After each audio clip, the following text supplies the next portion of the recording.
우리 은하계 너머의 세계는 어떤 모습일까요? 우리를 둘러싸고 있는 우주는 아직 그 한계를 밝혀내지 못했습니다. 우리 은하계의 경계는 알 수 있지만 현재 측정 장비로는 우주가 무한한지 아닌지 알 수 없습니다. 그러나 현재 관측 가능한 우주의 부분은 지름이 930억 광년인 구체로 보입니다. 우주의 지평선은 지구로부터 약 450억 광년 떨어진 것으로 추정됩니다. 그럼에도 불구하고 멀리 떨어진 물체에서 방출되는 빛은 점차 우리에게 도달하고 있습니다. 따라서 이 가상의 경계는 역동적이며 관측 가능한 우주는 시간이 지남에 따라 확장되고 있습니다.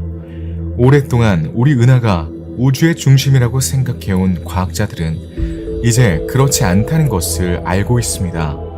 그들은 우리 태양이 수많은 별 중 하나에 불과하다는 것을 오랫동안 이해해 왔습니다. 또한 우리 은하가 천문학적 크기에도 불구하고 인간 규모로 볼 때 우주 광활함의 극히 일부에 불과하다는 사실도 밝혀낼 수 있었습니다. 실제로 우리 은하만 해도 길이가 거의 10만 광년, 두께가 1000광년에 달합니다. 수조 개의 은하가 있는 우주의 규모로 보면 사막의 모래알에 불과합니다. 우리 태양계가 은하수 일부이며 우리와 가장 가까운 천체를 포함하고 있기 때문에 은하수는 수많은 연구와 관측에 초점이 되어 왔습니다. 은하수는 이미 많은 비밀을 밝혀냈지만 기술이 발전함에 따라 새로운 요소들이 밝혀질 것이 분명합니다. 하지만 우리 은하에 대해 모든 것을 알고 있다고 생각하시나요? 은하를 둘러싸고 있는 것은 무엇인지 알고 계신가요? 수백만 또는 수십억 광년 떨어진 항성계 공간에서는 별들이 다르게 행동할 것이라고 생각하시나요? 여행자 여러분 환영합니다. 오늘 우리는 우리 은하의 경계를 탐험하기 위해 떠납니다. 우린 매우 다른 은하계를 방문할 기회를 갖게 될 것입니다. 여행하는 동안 우리는 보기 드문 아름다움을 지닌 특별한 우주 사건을 목격할 수 있습니다. 우주의 틈새에서 길을 잃은 우리는 이제껏 본 적 없는 별과 행성을 발견하게 될 것입니다. 아름다운 지구에서 멀리 떨어진 곳에서 우리는 우주의 작동 원리를 이해하려고 노력할 것입니다. 성간 모험을 시작하기 전에 영상에 좋아요를 누르고 채널을 구독하여 하나도 놓치지 마세요. 감사드리며 즐거운 여행 되세요. 은하수의 가장 먼 곳까지 여행을 떠나기 전에 은하수에 대한 몇 가지 놀라운 사실을 여러분과 공유하고자 합니다. 여러분은 이미 알고 계실 수도, 알게 되면 놀라실 수도 있습니다. 우선 우리 은하가 얼마나 오래되었는지 아세요? 오랫동안 우리 은하는 138억 년 전에 일어난 우주 역사의 뜨겁고 밀도가 높았던 시기인 유명한 빅뱅보다 겨우 어린 135억 년 된 아주 늙은 여인으로 여겨져 왔어요. 그러나 우리 은하에서 가장 오래된 구조인 두꺼운 원반의 나이는 2021년에 하향 조정되었습니다. 한 과학자 그룹은 케플러 우주망원경의 데이터를 사용하여 은하수의 이 부분에 있는 별들의 떨림을 측정할 수 있었습니다. 그들은 천체 지진학이라는 방법을 사용하여 별의 내부 떨림과 관련된 별의 진동을 측정했습니다. 이러한 진동은 별 내부에서 음파를 생성하여 별을 울리거나 진동시킵니다. 이렇게 생성된 주파수는 과학자들에게 별의 내부 특성에 대한 정보를 제공하여 별의 나이를 추론할 수 있게 해줍니다.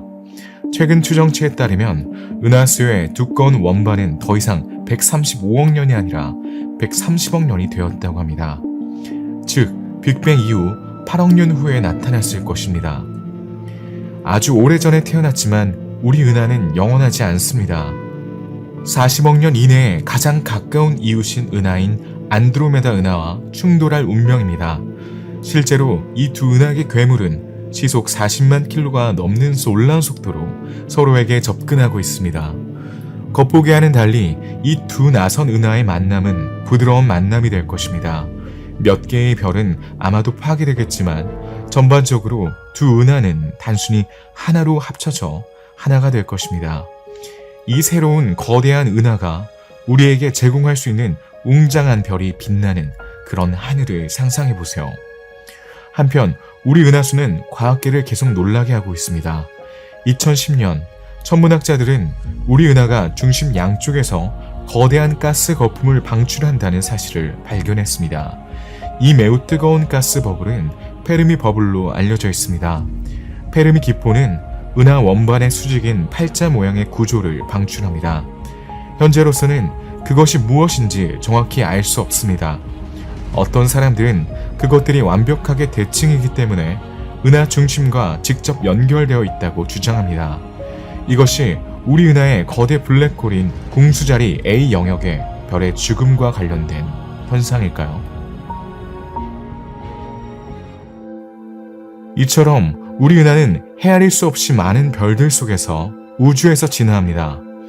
그러나 은하수는 로컬 그룹으로 알려진 은하단의 일부라는 것이 밝혀졌습니다. 이 은하단에는 60개 이상의 은하, 주로 외소 은하가 포함되어 있으며 모두 공통의 중력으로 연결되어 있습니다. 그러나 이 국부 은하단은 그 주변에 있는 더 큰 은하단인 천여자리 초은하단의 작은 일부에 불과합니다. 이 초은하단은 최소 100개의 은하단과 성단으로 구성되어 있으며 그 크기는 2억 광년 가까이 될 수 있습니다. 그 자체는 훨씬 더 거대한 구조인 라니아케아 초은하단에 속해 있습니다. 10만 개가 넘는 은하로 구성되어 5억 2천만 광년 이상 뻗어있는 라니아케아 초은하는 모든 과학자를 납득시키지는 못했습니다. 실제로 일부 과학자들은 후자의 구조에 속한 은하들을 중력으로 묶여있지 않기 때문에 시간이 지남에 따라 이러한 하이 그룹이 흩어질 것이라고 믿습니다. 하지만 다시 로컬 그룹으로 돌아갑니다. 작은 크기에도 불구하고 이 카탈로그는 잘 갖춰진 카탈로그입니다. 우리 인간의 크기에 비해 너무 작아서 존재할 수 없는 거대한 타원 은하를 제외하고는 거의 모든 은하 유형을 포함합니다. 로컬 그룹의 크기는 약 1000만 광년이며 총 질량은 2300억 태양 질량으로 추정됩니다. 우리 태양계에서 가장 먼 은하계는 약 500만 광년 떨어져 있습니다. 대부분 외소 은하가 있지만 가장 큰 안드로메다 은하, 가장 작은 트라이앵귤럼 은하, 그리고 우리 은하 등 3개의 크고 거대한 은하도 이곳에 있습니다. 이 그룹의 두 주요 구성원인 안드로메다 은하와 우리 은하수는 다양한 수의 위성 은하로 둘러싸여 있습니다. 그러나 모든 지역 그룹 은하가 숙지 은하와 연관되어 있는 것은 아닙니다. 일부는 독자적으로 존재하는 것처럼 보입니다. 이들에 대해서는 나중에 자세히 알아보겠습니다. 그러나 이 은하들은 모두 우리 은하와 안드로메다 은하 사이에 어딘가에 있는 국소 그룹의 중력 중심과 연결되어 있습니다. 우리 은하에는 수천억 개의 별이 있습니다. 그중 2000억 개에서 4000억 개가 있는 것으로 추정됩니다. 지름이 10만 광년에서 20만 광년 사이로 추정되는 이 거대한 성단에는 1000억 개 이상의 행성이 존재하는 것처럼 추정됩니다.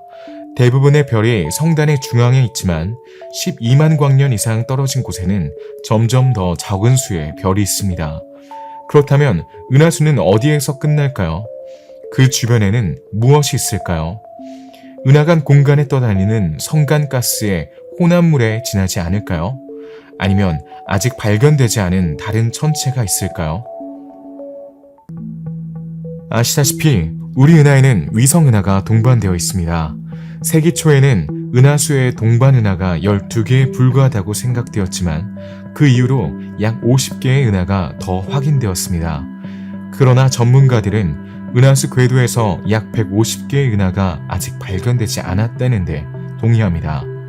기술의 발전으로 새로운 은하계 천체가 정기적으로 공개되고 있으며 특히 오늘날에는 가이아 미션과 같은 우주 프로그램 덕분에 멀리 떨어져 있거나 희미한 천체도 관측할 수 있게 되었습니다. 우리 은하의 유명한 위성 은하 중 2개는 크기가 작은데 하나는 14,000광년이나 되는 대마젤란 은하와 그 동료인 소마젤란 은하로 중성 원자수소가스로 이루어진 다리로 연결되어 있습니다. 이것이 바로 유명한 마젤란 다리입니다. 우리 은하 주위를 도는 다른 은하들은 주로 외성 은하입니다. 가장 잘 알려진 것은 큰개 외성, 궁수자리 외성, 북두칠성 외성, 조각가 외성, 6분의 1 외성, 용광로 외성, 사자자리 외성입니다.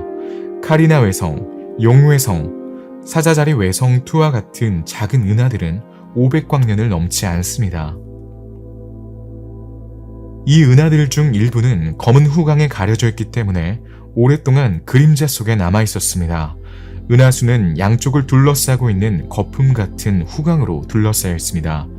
이 후광은 별의 후광을 훨씬 넘어 마젤란 구름에 거의 도달하는 수십만 광년 이상에 걸쳐 있습니다.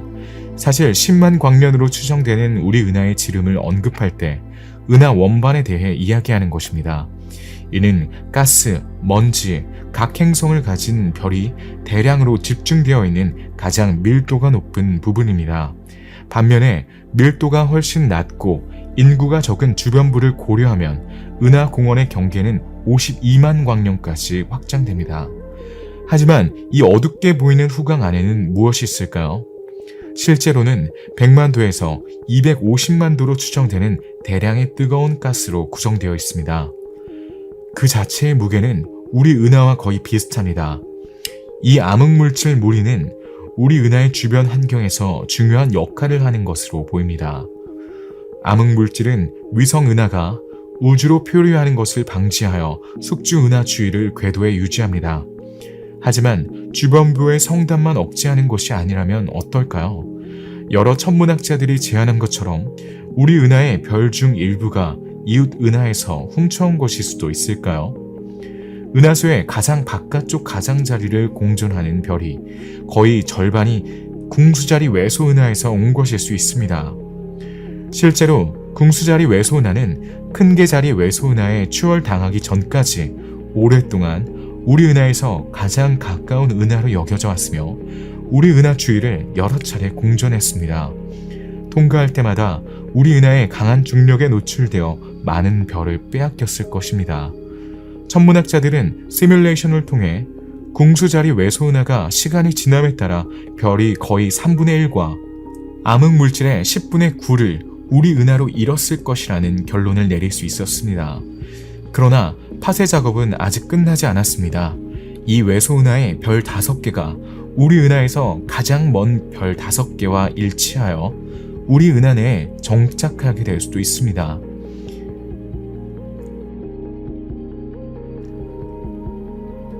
우리 은하의 원반은 이러한 은하 간 상호작용을 무사히 피하지 못했습니다. 원반은 흐트러짐이 없어 보이지만 주변 환경에 영향을 강하게 받습니다. 이는 2020년 에든버러 대학교의 두 천문학자에 의해 입증되었습니다. 우리 은하의 가장 거대한 위성 은하로 우리 은하의 10분의 1에 해당하는 질량을 가진 대마젤란 구름은 우리 은하 원반을 격렬하게 변형시켰을 것입니다. 우리 은하 원반은 약 7억 년 전으로 거슬러 올라가는 통과 과정에서 큰 중력 섭동으로 인해 이 근접 통과로 인한 상처를 그대로 간직하고 있다고 합니다. 이것이 페가수스 자리 방향으로 약 시속 11만 5,200km, 즉 초속 32km의 속도로 당기고 비틀어지는 것처럼 보이는 이유입니다. 두 번째 은하는 주로 우리 은하의 가장자리에서 볼 수 있는 잔물결의 원입니다. 물론 이것은 우리 은하에서 가장 가까운 위성 중 하나인 구상외성 궁수자리 은하입니다. 사실 이 은하는 다른 은하계 괴물에 비해 작지만 우리 태양의 형성을 담당했을 수도 있습니다. 실제로 일부 은하는 서로 충돌할 수밖에 없습니다. 충돌이 폭발적인 것은 아니지만 연쇄 반응과 점진적인 변형을 일으켜 때때로 두 물체 중 하나 또는 모두를 근본적으로 변화시킬 수 있습니다. 이 경우 궁수자리 외소 은하는 60억 년 전에 우리 은하수에 너무 가까이 다가왔습니다. 이 근접한 만남은 아마도 여러 번 일어났을 것입니다. 이 충돌은 은하수 외곽 가장자리에 많은 별들의 파문을 일으켰을 뿐만 아니라 의심할 여지 없이 우리 태양을 탄생시킨 별 형성 기간을 촉발시켰습니다. 은하 괴물들의 끊임없는 발레가 지울 수 없는 흔적을 남긴다면 다른 은하 천체들은 어떨까요? 일부 과학자들에 따르면 60억 년 전 로컬 그룹에서 극도로 격렬한 충돌이 발생하여 안드로메다 은하가 탄생했을 가능성이 있다고 합니다. 한 연구 그룹이 이 은하계의 진화와 구조를 모델링했습니다. 그들은 크고 얇은 원반과 거대한 가스고리, 거대한 중앙 돌출부, 거대한 두꺼운 원반, 주변 후광에 수많은 빛나는 별들과 함께 오래된 별들의 거대한 흐름 등 이 별의 모든 뛰어난 특성을 재현하는 데 성공했습니다. 결론은 분명합니다. 안드로메다는 우리 은하보다 약간 더 거대하고 다른 하나는 3배 더 작은 두 은하가 합쳐진 결과입니다. 두 은하는 90억 년 전에 처음 만났고 55억 년 전에 하나로 합쳐졌습니다. 이 은하와 그 위성은 특히 이 은하단에서 볼 수 있는 대부분 간의 성간 물질, 별, 가스를 포함하고 있기 때문에 이 충돌은 의심할 여지 없이 로컬 그룹이 지금까지 본 것 중 가장 큰 충돌입니다. 수치 시뮬레이션에 따르면 합병 이전의 충돌은 극도로 폭력적이어야 하며 그렇지 않으면 충격 이후 새로운 원화 음반의 변형이 일어나지 않았을 것입니다. 이 충돌 과정에서 우리 은하의 3분의 1에 해당하는 가스와 별의 질량이 우주로 방출되어 중력에 의해 조석고리를 형성한 다음 분산되어 결국 최종 은하의 원반을 스쳐 지나갔습니다. 이 연구는 이러한 결론에서 더 나아갑니다. 마젤란 구름의 기원에 관한 가설이 등장했습니다. 마젤란 구름은 이 역사적인 충돌로 인해 생성된 조석고리 중 하나에서 생성된 후 우리 은하 방향으로 방출되었을 수 있습니다. 이 아이디어는 마젤란 구름이 불규칙한 모양 외에도 조석고리와 마찬가지로 가스가 풍부하다는 사실에 근거합니다. 이 결과는 한편으로는 나선 은하가 연속적인 합병 과정에서 형성되었고 다른 한편으로는 외소 은하가 조석고리에서 생성되었다는 것을 확인한다는 점에서 비교적 흥미롭습니다. 그러나 여기서도 새로운 수수께끼가 등장합니다. 많은 외소 은하가 모 은하에 속하지 않은 것으로 보입니다. 좀 더 자세히 살펴볼까요? 이제 로컬 그룹의 다른 구성원들, 특히 주숙주 은하를 제외하고 다른 은하와 물체에 관련이 없는 다른 구성원들을 둘러보도록 하겠습니다.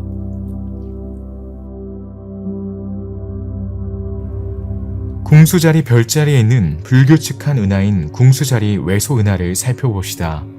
이 은하는 오랫동안 우리 은하와 가장 가까운 은하 위성으로 여겨져 온 유명한 구상 궁수자리 외소 은하와는 매우 다릅니다.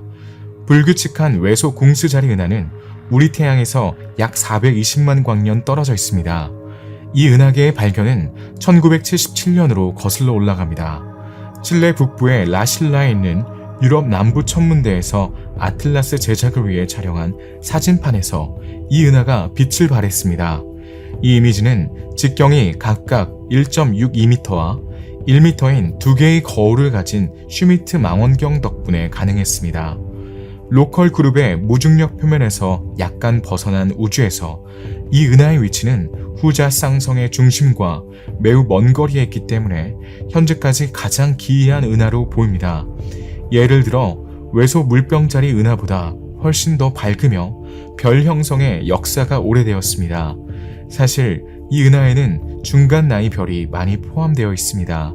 반짝이는 많은 별들 중에는 탄소별이라고 불리는 27개의 별이 있습니다. 이들은 대류로 인해 비정상적으로 높은 수준의 탄소를 포함하는 대기를 가진 수명이 다한 거대하고 차가운 별입니다. 이 탄소는 짧은 파장을 흡수하여 별의 붉은색을 담당합니다. 그러나 이 은하의 별들은 대부분 40억 년에서 80억 년 사이의 나이로 우주 규모에서 비교적 젊습니다. 그러나 이 은하의 대부분의 별은 철 금속성 지수가 1.3 미만인 금속이 부족한 별입니다. 보시다시피 궁수자리의 불규칙한 외소 은하는 정확한 모양을 찾을 수 없기 때문에 자격이 있습니다. 그러나 우리가 이 은하에 대해 가장 관심을 갖는 것은 그것이 지역 그룹의 외곽에서 독립적으로 진화한다는 사실을 제외하고는 2003년에 허블 우주망원경에 제공한 웅장한 이미지입니다. 이 망원경은 당시 관측 중이던 은하와 함께 이 우주 영역을 떠돌아다니는 소행성의 흔적을 우연히 포착했습니다. 이 이미지는 13개의 붉은 홀을 보여주며 이는 연속적인 기차 객차처럼 불면의 소행성의 경로를 표시합니다. 은하수에서 약 215만 광년 떨어진 카시오페이아 자리의 불규칙한 외소은하 IC10도 뉴스를 장식했습니다. 1889년 천문학자 루이스 스위프트가 발견한 이 은하는 오랫동안 매우 큰 성운의 일부를 형성하는 희미한 별로 여겨져 왔으며 그 자체로 매우 희미하고 확산되어 왔습니다. 그러나 1935년에 다른 과학자가 이 은하를 로컬 그룹 은하라고 제안했지만 1960년대에 이르러서야 에드윈 허블이 이 은하를 로컬 그룹 은하로 인식하게 되었고 초당 350km로 추정되는 방사 속도를 통해 이 은하가 우리에게 다가오고 있음을 입증했습니다. 그 결과 이 은하는 실제로 로컬 그룹의 일부가 되었습니다. IC10 은하는 우리와 그리 멀지 않지만 많은 먼지와 별 뒤에 숨어있기 때문에 연구하기가 가장 쉬운 은하는 아닙니다. 사실 이 은하는 우리 은하 원반의 평면에 가깝게 놓여 있습니다. 크기가 5,000광년으로 더 작지만 광도는 작은 마젤란 성운과 비교할 수 있습니다. 우리와 우리를 분리하는 성간 매질은 필연적으로 그 방사선의 일부를 흡수합니다. 그러나 빛이 감쇄되면 자세히 관찰하면 많은 수의 젊은 별과 27개 이상의 행성 성운이 발견됩니다. 이러한 성운의 배열은 은하가 보이는 것보다 더 큰지에 대한 의문을 제기합니다. IC10의 관측은 또한 그것이 여전히 활동 중임을 시사합니다. 실제로 별 형성이 흔한 특정 지역을 관측할 수 있습니다. 이 붉은 별들은 활발하게 보이며 그럴 만한 이유가 있습니다. IC10은 별이 폭발하는 은하로 알려져 있습니다. 사실 우리 은하와 가장 가까운 별 폭발 은하로 알려져 있습니다. 따라서 별이 폭발적으로 형성될 수 있습니다. 킬로파섹당 평균 5.1개의 별을 품고 있으며 이는 마젤란 구름을 모두 합친 것보다 평방 킬로파섹당 훨씬 더 많은 뜨거운 울프 레이의 별을 품고 있습니다.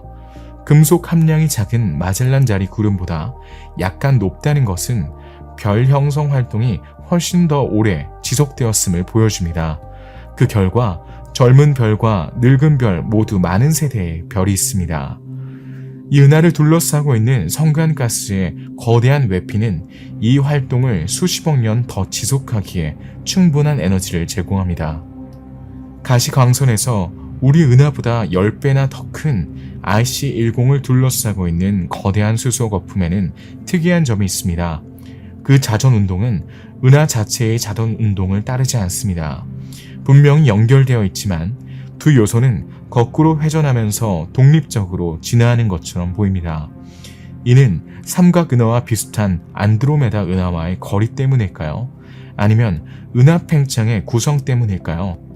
이 은하의 중심에는 두 개의 매우 다른 출처에서 X선이 방출됩니다. 하나는 태양 질량이 수십 배에 달하는 뜨거운 별인 울프 레이엣 별과 작은 천체로 구성된 고질량 쌍성계입니다. 후자는 다름 아닌 항성 블랙홀입니다. 사실 블랙홀은 알려진 것 중 가장 거대한 블랙홀 중 하나입니다. 수십 개의 태양 질량을 포함하는 것으로 알려져 있습니다. 로컬 그룹의 또 다른 구성원은 우리의 호기심을 불러일으킵니다. 이는 IC1613 또는 콜드웰 오일로도 알려진 불규칙한 외소은하 세투스입니다.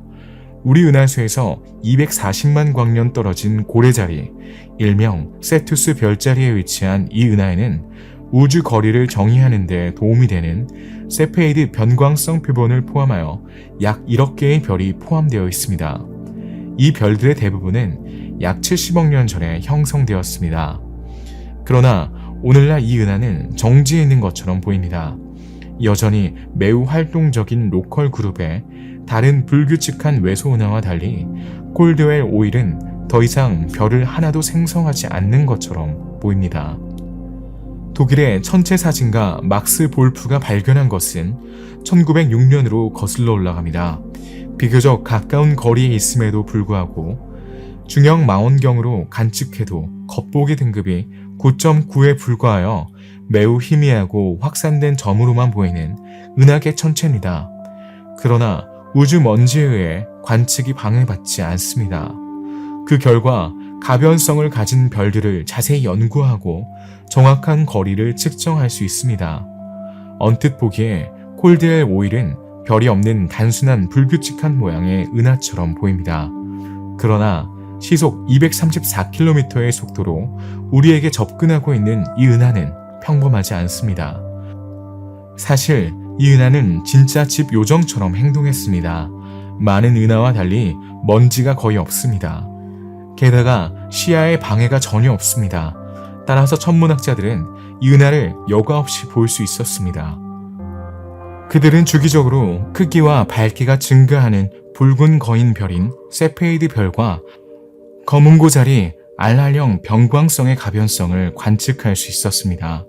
그 결과 콜드웰 5일은 거리 추정에 매우 중요한 역할을 했습니다. 하지만 이것은 어떻게 설명할 수 있을까요? 변광성은 주기적으로 광도의 변화를 경험하며 이는 고유 광도와 관련이 있습니다. 천문학자들은 별의 주기를 측정함으로써 각 별의 고유 광도를 정의할 수 있습니다. 이 값을 각 별의 겉보기 밝기와 비교하여 과학자들은 별이 가장 희미하게 보이는 거리를 결정할 수 있습니다. 표준 촛불로 간주되는 이 별들을 통해 천문학자들은 우주거리의 척도를 작성할 수 있었습니다. 이러한 방식으로 천문학자들은 우주에 있는 수많은 천체까지의 거리를 추정할 수 있습니다. 그러나 모든 은하가 콜드웰 5일처럼 고요한 것은 아닙니다. 특히 지구에서 130만 광년 떨어진 피닉스 별자리에 있는 피닉스 외소 은하가 즉 PGC 6830은 더욱 그렇습니다. 1976년에야 한스 에밀 슈스터와 리처드 마틴 웨스트가 발견한 이 은하는 처음에는 다른 불규칙한 외소 은하와 마찬가지로 구상 은하단으로 오인되었습니다. 그러나 이 작은 은하를 처음 관측했을 때부터 그 특성은 일반적인 분류 규칙을 무시했습니다. 가장 어린 별은 내부 영역에서 볼 수 있습니다. 이들은 동서 방향으로 뻗어 있습니다. 반면에 가장 오래된 별은 주로 주변부, 소위 외부 영역에 위치하지만 다른 축, 즉 남북을 따라 달립니다. 그럼에도 불구하고 중앙 영역의 별 형성 속도는 진화 과정에서 비교적 규칙적인 것으로 보이지만 새로운 별 형성을 지원할 수 있는 충분한 가스를 포함하지 않기 때문에 구상 외소의 은하의 범주에 속하지 않습니다. 이 은하계 천체는 초신성 폭발로 인해 반복적으로 흔들릴 것이 분명합니다. 실제로 태양 질량 약 10개의 가스 구름이 은하 근처 바로 서쪽에서 볼 수 있습니다. 상대적으로 젊은 별이 존재하는 곳으로 보아 별이 형성되는 동안 연속적인 초신성 폭발에 의해 분출되었을 가능성이 높습니다. 중성 원자수소로 구성된 이 H1 영역은 은하 내에 이식되지는 않았지만 중력에 의해 은하와 결합되어 있으며 불가피하게 은하로 다시 떨어질 겁니다. 이제 로컬 그룹에 입증된 구상 외성 은하를 살펴봅시다.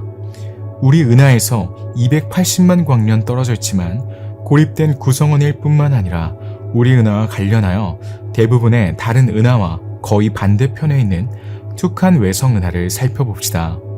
이 은하는 우리 은하와 그 구상 성단이 형성되는 기간과 같은 단 한 번의 형성 기간 동안 만들어진 매우 오래된 별들로만 이루어져 있습니다. 큰 부리, 큰 거북이 은하의 중심부에서는 시속 15.4km의 분산 속도가 외곽 지역에서는 시속 16km의 회전 속도를 보입니다. 끊임없이 회전하는 것 외에도 툭한 은하는 태양을 기준으로 시속 194km의 반지름 속도를 보이는 곳에서 알 수 있듯이 지구에서 점점 더 멀어지고 있습니다. 마찬가지로 툭한 은하는 시속 98.9km의 속도로 은하수 중심에서 멀어지고 있습니다. 툭한 은하는 1990년에야 발견되었지만 고립되어 있기 때문에 그 이후로 수많은 관측이 대상이 되었습니다. 이 은하는 불규칙한 외소 궁수자리 은하 다음으로 로컬 그룹에 속한 모든 은하 중 두 번째로 멀리 떨어져 있습니다. 로컬 그룹의 가장자리 근처에 위치하고 있으며 이 중 중심으로부터 360만 광년 떨어져 있습니다. 또한 국부 은하단에서 은하수나 안드로메다 은하와 가깝지 않은 두 개의 외소 구상 은하 중 하나입니다. 툭한 외성은 다른 구성원들의 중력에 영향을 받지 않고 항상 독자적으로 진화해 왔을 것입니다. 그 결과 과학자들은 시간의 흐름을 거슬러 올라가 언젠가는 국소 그룹의 운동학 그리고 형성 역사를 이해하고 외소 은하의 진화에서 환경의 역할을 평가하는 데 도움이 될 수 있습니다.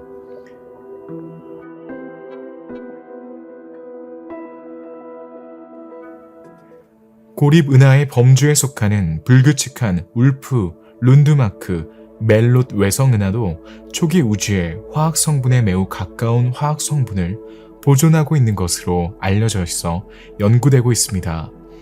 고래자리 별자리에 있는 이 은하는 우리 태양에서 300만 광년 떨어져 있습니다. 최대 크기는 8,000광년이며 광도는 구상 성단의 평균보다 약간 높습니다. 그 이웃에는 100만 광년 거리에 있는 은하 IC1613이 있습니다. 1909년에 처음 관측된 이 은하는 1926년에 구상 은하단으로 알려진 긴 은하 목록에 합류했습니다. 질량이 낮은 일부 별은 원시적인 것으로 간주됩니다. 무수한 광원 중에는 120억 년 전에 형성되기 시작한 별도 있습니다. 그중 절반은 90억 년이 넘었습니다. 그 후 급격히 둔화되다가 10억 년에서 25억 년 전에 다시 시작되었습니다. 주변 후광에서 우린 은하 형성으로 거슬러 올라가는 오래된 붉은 별을 많이 볼 수 있습니다. 이와는 대조적으로 중앙에 있는 별들은 젊은 청색 별입니다.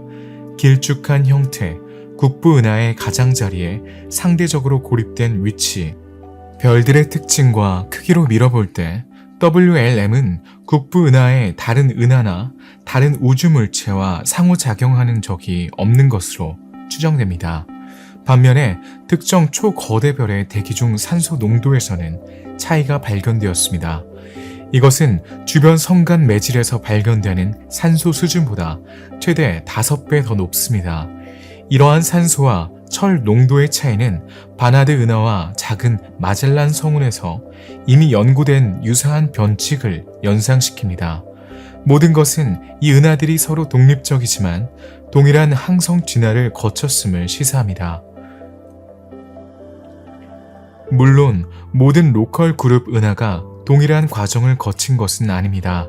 특히 레오3으로 알려진 레오-A 은하가 그렇습니다. 이 불규칙한 외소 은하는 우리 태양계에서 254만 광년 떨어진 레오자리 별자리를 향해 진화합니다.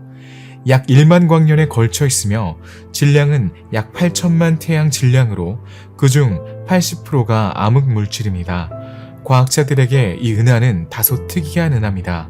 뚜렷한 구조적 특징이 없고 대략 구형의 별 덩어리로 이루어져 있으며 지역 은하단에서 가장 고립된 은하 중 하나입니다. 최근의 합병이나 희귀한 이웃 은하와 상호작용은 물론이고 먼 거리의 흔적도 보이지 않습니다. 그러나 레오-A는 항성 인구의 거의 90%가 80억 년 미만인 몇 안 되는 불규칙 은하 중 하나입니다. 주로 젊은 별이 상대적으로 많이 포함되어 있는 것은 우리가 알고 있는 표준에 부합합니다. 실제로 젊은 별은 일반적으로 최근 다른 은하와의 상호작용의 결과입니다.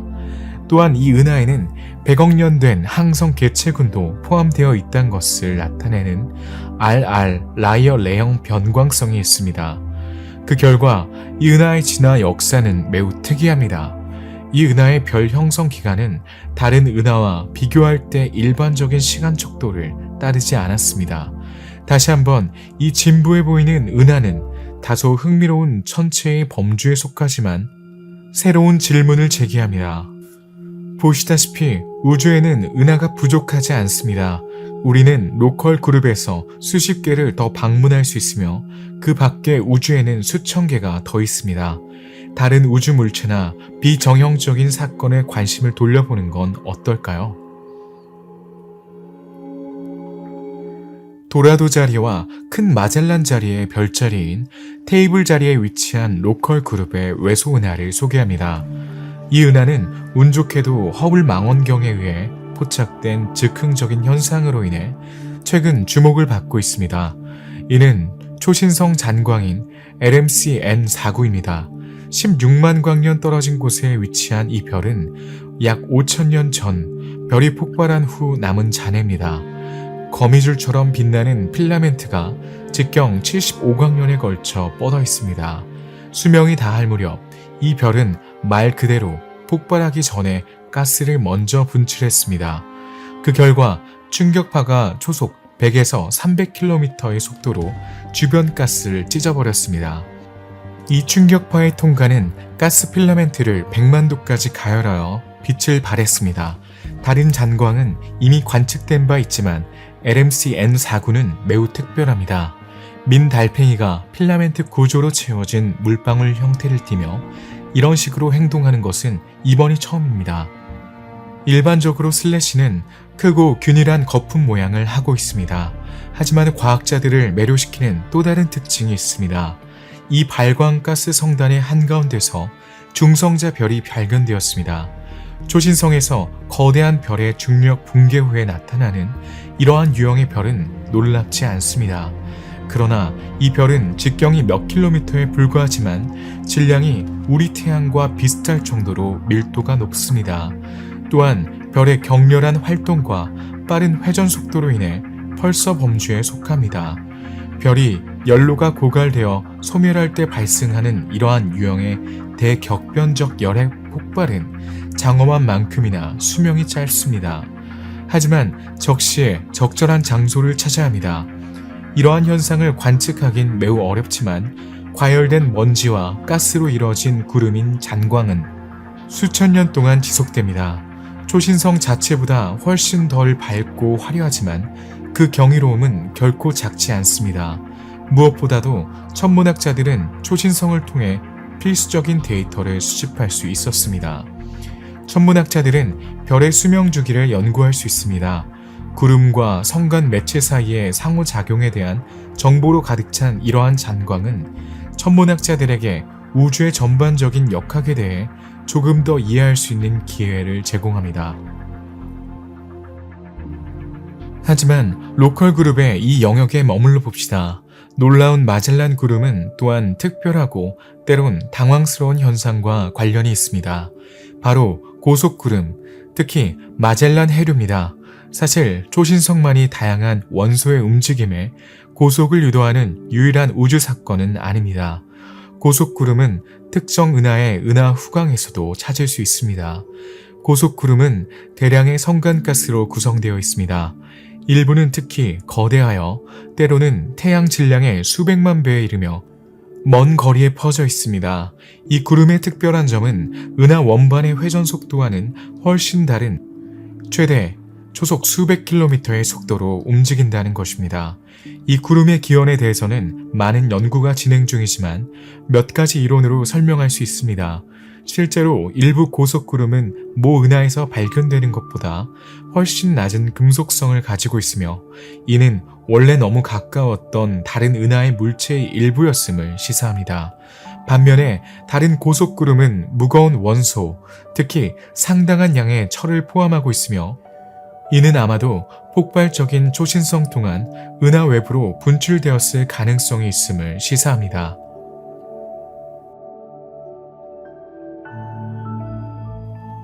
그렇다면 18만 광년 거리의 은하수 주변으로 뻗어있는 마젤란 전류는 어떨까요?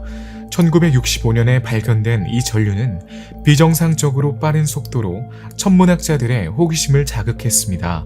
그럴 만한 이유가 있었죠. 성간 구름으로 이뤄진 이 구조는 우리 천구를 가로질러 230도 가까이 뻗어 있으며 그 속도는 약 시속 400km에 달합니다. 이온화되지 않은 수소로 이뤄진 이 거대한 기둥은 우리 은하수에 이어 지구에서 관측된 두 번째로 큰 구조입니다. 마젤란 해류는 너무 방대해서 40년 이상 가장 큰 전파 망원경으로 관측한 끝에 마침내 이 구조를 둘러싼 수수께끼를 풀 수 있었습니다. 2015년에 발표된 한 연구는 마젤란 해류의 물리적 메커니즘을 규명하는 데 성공했으며 이를 통해 그 기원을 밝혀냈습니다. 과학자들은 마젤란 해류가 두 개의 마젤란 구름 중 하나에서 각각 빠져나오는 두 개의 거대한 가스 필라멘트로 구성되어 있다는 사실을 발견했습니다. 이 필라멘트는 대형 시가에서 뿜어져 나오는 연기를 연상시키는 거대한 소용돌이를 동반한 구름의 궤적을 따라 시속 100만 킬로미터에 가까운 속도로 은하수와 그 후광을 향해 돌진합니다. 이 구름이 은하수에 가까워질수록 가스 온도가 100만 도에 이르는 후광의 압력이 구름을 다시 우주로 밀어냅니다. 또한 엄청난 수의 작은 가스 거품이 말 그대로 우리 은하로 떨어지고 있습니다. 이는 약 2억 5천만 년 전에 발생한 것으로 추정되는 두 마젤란 구름 사이의 고대 충격의 결과로 두 구름을 연결하는 물질 다리를 유도한 것과 동일한 충격이 발생했습니다. 시뮬레이션에 따르면 마젤란 전류는 아마도 두 단계로 형성된 것으로 보입니다. 처음에는 마젤란 구름이 우리 은하에서 상대적으로 멀리 떨어져 있을 때 두 은하 중 큰 은하가 작은 은하에서 가스를 펌핑했을 것입니다. 그런 다음 이 두 은하가 우리 은하로 급락하기 시작하면서 마젤란 해류에 의해 각각의 은하 왕관은 질량의 5분의 1을 제거했을 것입니다. 그 후 중력의 영향을 받은 이 해류는 오늘날 우리가 알고 있는 거대한 홀을 형성하기 위해 늘어났을 것입니다. 이 모델은 해류의 필라멘트 모양을 설명할 뿐만 아니라 해류에 별이 전혀 없는 이유도 설명합니다. 트라이앵귤럼 은하에서 멀지 않은 우주의 훨씬 더 먼 곳에서 또 다른 고속구름이 발견되었습니다. 은하수에서 228만 광년 떨어진 물고기 자리 별자리에 있는 고속구름 HVC 12741330이 바로 그것입니다. 시적이지 않은 이 이름은 은하계의 경도와 위도 그리고 반지름 속도에 각각 해당하는 3개의 숫자를 따온 것입니다. 이 은하는 암흑물질 후광이 특징이며 그 안에는 비교적 밀도가 높은 기체와 먼지로 이루어진 원반이 갇혀 있습니다. 은하간 수소의 농축물인 이 구름은 아마도 그 경계에 있는 물고기 자리 외소 은하와 중력 상호작용을 하고 있을 것입니다. 본질적으로 중성 원자 수소로 구성되어 있으므로 H1 영역으로 알려져 있습니다. 2만 광년이나 되는 크기에도 불구하고 이 구조에서는 아직 별이 발견되지 않았습니다. 만약 이 은하가 어두운 은하라면 어떨까요? 만약 그렇다면 이는 로컬 그룹에서 처음 발견되는 은하가 될 것입니다. 암흑 은하는 우주의 초기 수십억 년 동안에 나타난 것으로 생각됩니다. 암흑 은하는 우리가 알고 있는 빛나는 은하가 형성되는 가장 초기 단계 중 하나에 해당할 수 있습니다. 이 은하들의 구성은 모델에 따라 0.01에서 0.15에 이르는 특히 낮은 암흑물질 질량 대 바리오닉 질량 비율로 인해 아직 별을 생성할 수 없거나 매우 느리게만 생성할 수 있습니다.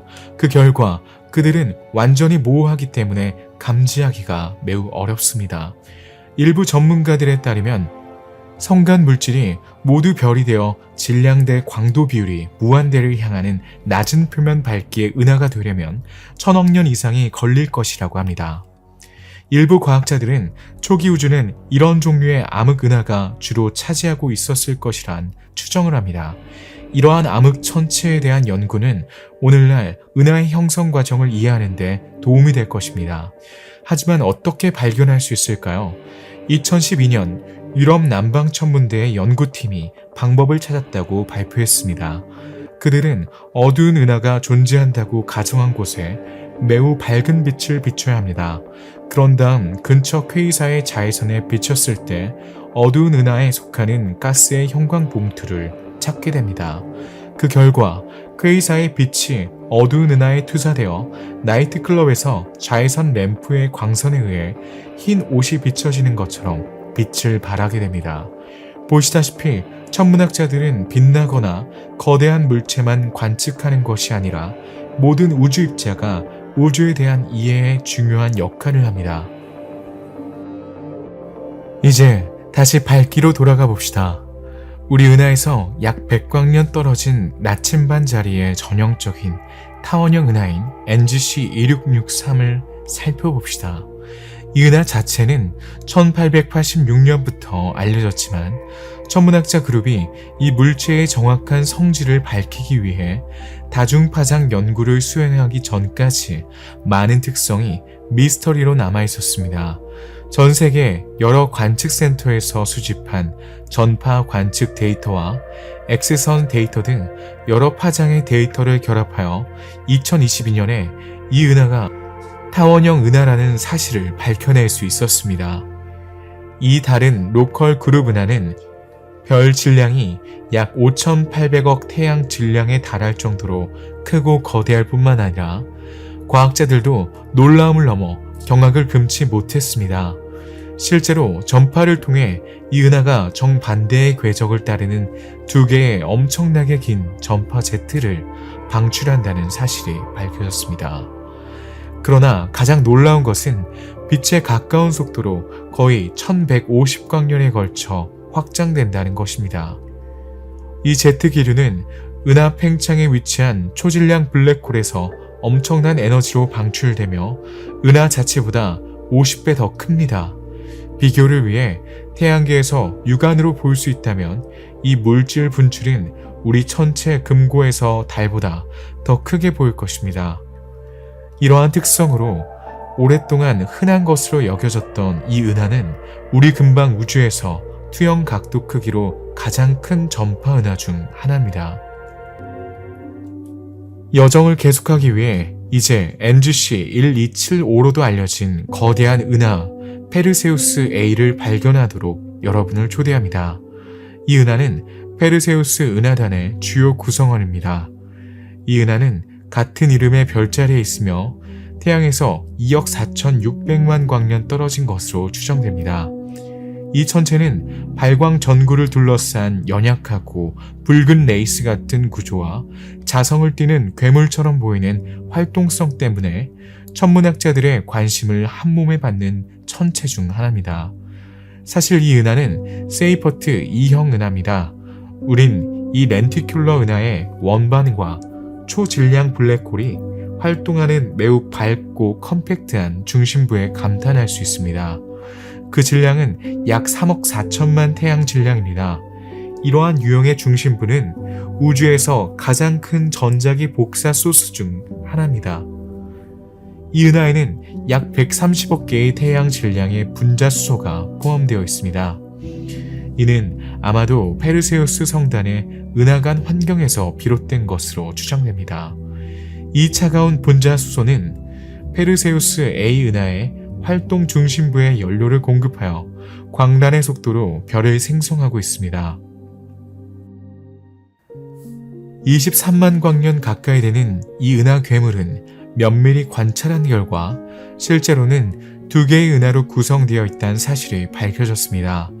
주 은하에는 시속 3000km의 속도로 주 은하로 접근하고 있는 고속은하, 즉 고속은하계가 동반되어 있습니다. 최소 20만 광년 떨어졌지만 HVS 은하는 페르세우스 A와 합쳐질 운명입니다. 주 은하에 의해 생성되는 조성력과 HVS 은하가 페르세우스 성단 내 매체로 이동할 때 경험하는 동적 압력은 후자의 별 형성을 강력하게 촉진하면서 가스를 점진적으로 박탈합니다. 페르세우스 성단의 주요 구성원인 페르세우스 A는 NGC 127호 그룹으로도 알려져 있으며 성단의 중앙에 위치하고 있습니다. 또한 이 그룹에 속한 모든 은하 중에서 가장 밝습니다. 이러한 특성은 은하단의 중심에서 종종 발견됩니다.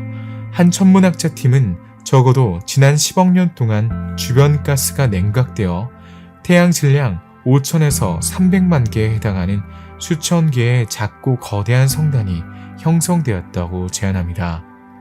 따라서 은하단의 중심은 주변에 풍부한 성단으로부터 공급을 받아 우주적 시간이 지남에 따라 광도를 얻습니다. 페르세우스 자리를 보면 수백만 도까지 가열된 가스에서 발산되는 거대한 붉은 빛의 발광 필라멘트 네트워크에 감탄하지 않을 수 없습니다. 각각 약 100만 태양 질량가스 질량을 가진 이 긴 필라멘트는 은하계 너머까지 뻗어 있습니다. 엑스레이의 원천인 이 필라멘트는 두께가 200광년에 불과하지만 은하 활동 핵의 플라즈마 버블에 의해 최대 20만 광년 길이에 달할 수 있습니다. 주변 가스의 온도가 섭씨 5,500만 도에 육박하지만 이 긴 필라멘트는 정체되어 있는 은하 간 매체보다 더 차갑게 유지됩니다. 그들은 소멸하거나 붕괴하여 별을 형성하는 것처럼 보이지 않습니다. 그들의 지속적인 존재는 약한 은하 외에 자기장의 존재로 설명될 수 있으며 이는 필라멘트 이온을 함께 붙잡기에 충분하고 중력이나 주변 성단의 폭력으로 인한 붕괴로부터 보호하는 동시에 1억 년으로 추정되는 수명 동안 필라멘트 이온을 보호할 수 있습니다.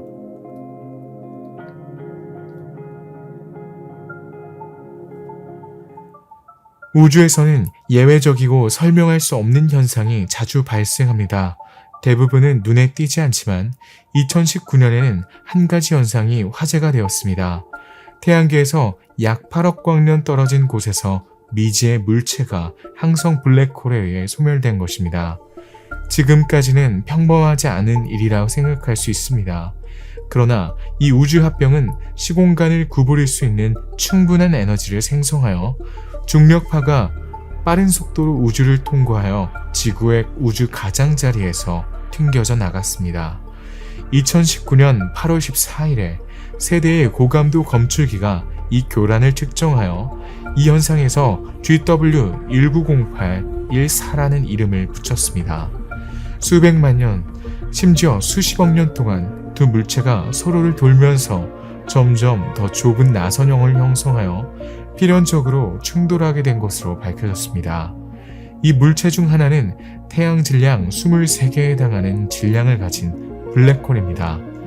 이 블랙홀은 태양 질량의 2.6배가 조금 넘는 작은 질량을 가진 두 번째 천체를 삼키는 데는 아무런 문제가 없었습니다.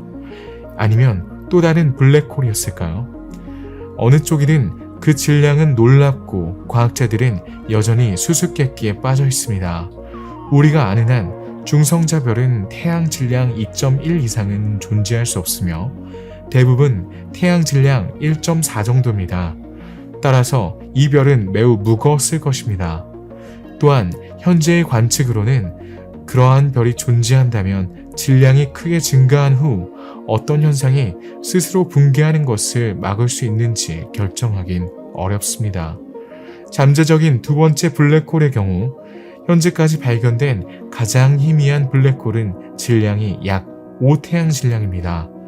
따라서 이는 특별히 가벼웠을 것입니다. 과학계는 질량이 같지 않은 두 개의 블랙홀이 합쳐진 것으로 더 기울고 있지만 두 번째 물체의 성질을 둘러싼 수수께끼도 아직 아마도 풀리지 않을 것입니다.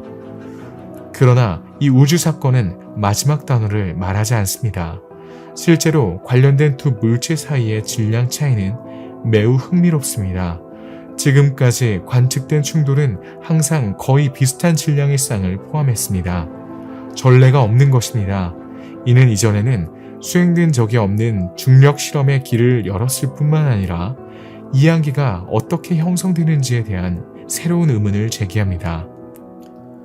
우주에는 천체들로 가득 차 있으며 각 천체는 이전보다 더 특별한 천체들로 가득합니다. 우리는 그중 몇 가지를 발견했는데 때론 평범하거나 반대로 비범하고 심지어 당황스러운 속성을 가진 천체들을 발견했습니다. 우리는 로컬 그룹을 여행하며 가장 주목할 만한 은하를 관찰했습니다. 또한 대마젤란 구름의 가장 밝은 잔광을 보고 고속 구름을 만나고 가상의 암흑을 만나고 펄서와 거대한 블랙홀 Z를 관측할 수 있는 기회도 가졌습니다. 과학자들이 연구한 주요 외계 천체들을 이제 막 발견하셨습니다. 하지만 앞으로 더 많은 것이 보일 것입니다. 이제 50억 광년 떨어진 우주의 어떤 곳으로 여러분을 데려가 여러분은 아마도 한 번도 본 적 없는 퀘이사를 탐험할 것입니다. 하지만 그곳에 가기 전에 먼저 퀘이사라는 천체에 대해 알아보도록 하겠습니다. 먼저 퀘이사란 무엇인가요? 퀘이사는 준별, 천문, 복사의 원천인 퀘이사는 은하의 활동성 핵에 해당하는 엄청나게 빛나는 별이라고 생각을 합니다. 따라서 우리 태양보다 수십억 배의 더 거대한 초질량 블랙홀에 의해 구동되는 천체입니다. 그러나 블랙홀이 있는 모든 은하가 퀘이사를 가지고 있는 것은 아닙니다. 퀘이사는 거대한 은하에서 블랙홀을 둘러싸고 있는 작은 영역입니다. 이 천체의 물질이 블랙홀에 너무 가까워지면 엄청난 양의 가스를 포함하는 성운이 생성되고 그 온도가 수백만 도까지 상승하여 우리가 알고 있는 강렬한 방사선을 발생시킵니다.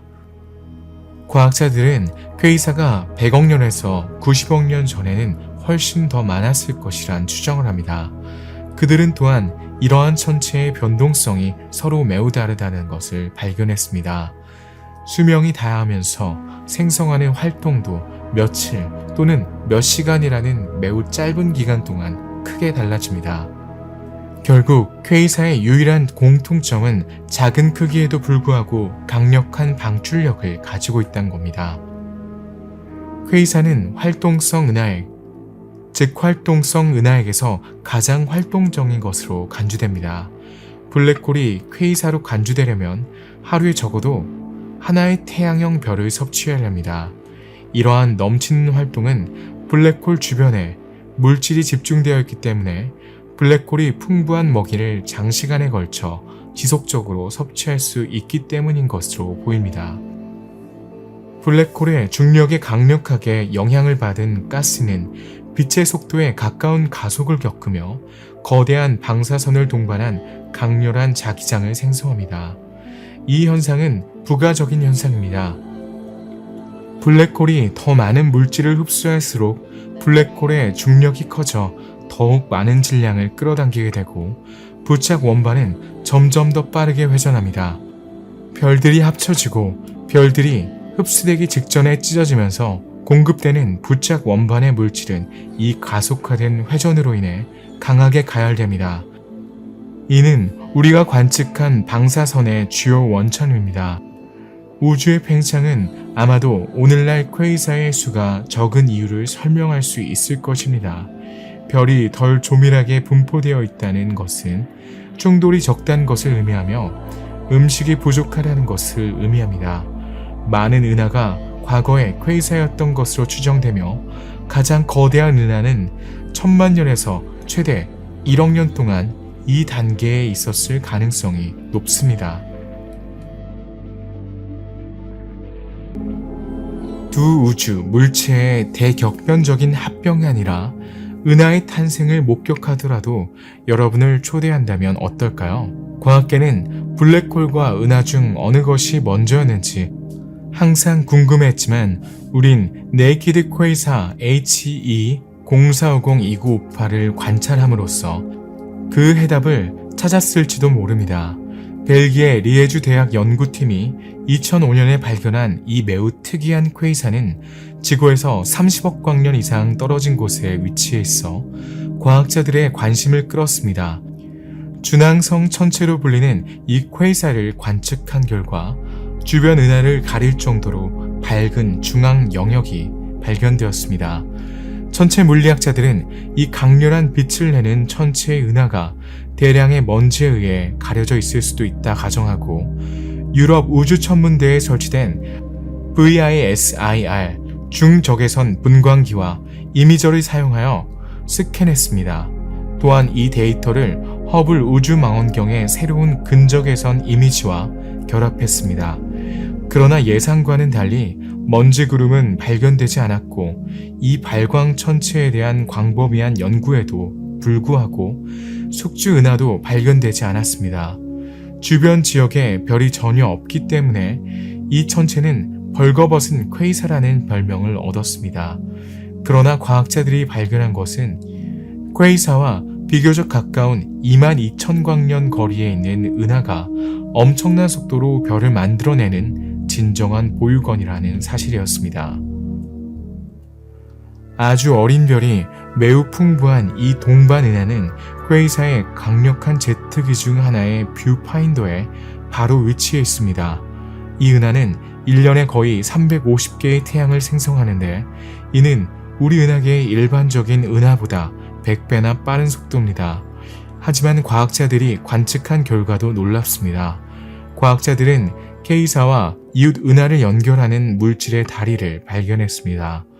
퀘이사 블랙홀에서 흘러나오는 물질과 에너지는 이 은하를 향해 빠른 속도로 떨어집니다. 이 시나리오는 퀘이사가 이 특별한 별 형성의 기원에 있다는 것을 암시합니다. 이 동반 은하는 의심할 여지 없이 평범한 가스 구름이 퀘이사에서 나오는 고에너지 입자 세트에 부딪힌 후 생겨났습니다.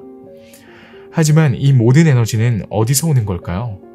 과학자들은 이 까다로운 질문에 대해 연구하고 있습니다.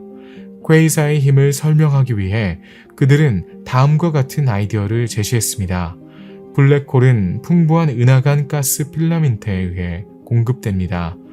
모든 우주 물체와 마찬가지로 이 퀘이사는 우주를 통해 지속적으로 움직이고 있습니다. 시속 수만 킬로미터의 속도에 결국 이 젊은 은하와 합쳐질 것입니다. 따라서 실제로 알몸이든 아니든 먼 미래에는 현재 생성되고 있는 수십억 개의 별에 둘러싸여 있을 수밖에 없습니다. 이러한 관측은 이러한 유형의 시스템에 대한 과학자들의 이전 이해에 의문을 제기합니다. 이 예외적인 현상을 누락된 고리로 간주하면 별이 가장 많은 은하에서 블랙홀의 질량이 더 큰 이유를 더 잘 이해할 수 있습니다. 더 정밀한 차세대 장비의 도움을 받아 앞으로의 관측은 더 멀리 떨어진 유사한 물체에 초점을 맞출 것입니다. 언젠가는 초질량 블랙홀의 형성과 깊은 우주의 은하 형성 사이의 연관성을 밝힐 수 있을 것입니다. 이제 우리는 은하수를 넘어 놀라운 여정의 끝자락에 와 있습니다. 수십억 광년을 여행하면서 여러분은 상상을 초월하는 우주의 경이로움을 발견할 기회를 가졌습니다. 우주의 아름다움과 복잡성, 그리고 때때로 태양계의 가장자리까지 우주를 뒤흔드는 이 극단적인 우주현상도 목격했죠. 심지어 은하계의 탄생에 가까이 다가가 모든 것이 얼마나 신비롭고 설명할 수 없는지 깨닫게 되었습니다. 이러한 현상의 강렬함과 장엄함의 영감을 받아 우주에서 우리의 위치를 미세하게 측정하고 우주가 얼마나 복잡하고 신비로운지 깨닫게 됩니다. 천체 물리학자들은 특정 미스터리를 풀더라도 끊임없이 새로운 질문에 직면하게 됩니다. 기술 혁신은 더 먼 거리에서 우주 물체를 관측할 수 있게 해주고 이전에는 달성할 수 없었던 수준의 정밀도를 제공하지만 여전히 많은 놀라움을 선사할 것입니다. 미래의 도구를 통해 언젠가는 빅뱅의 기원부터 우주의 미래 진화까지 우주의 모두 작동 원리를 이해할 수 있게 될까요? 아마도 이러한 실존적 질문에 답할 수 없습니다. 확실한 것은 이해의 필요성, 우주 정복과 관련된 이해관계, 탐욕스러운 행성 탐사는 과학계를 매료시키고 수많은 애호가들의 열정을 불러일으키는 주제라는 것입니다. 하지만 여러분은 어떤가요? 여러분을 가장 자극하는 욕망은 무엇인가요?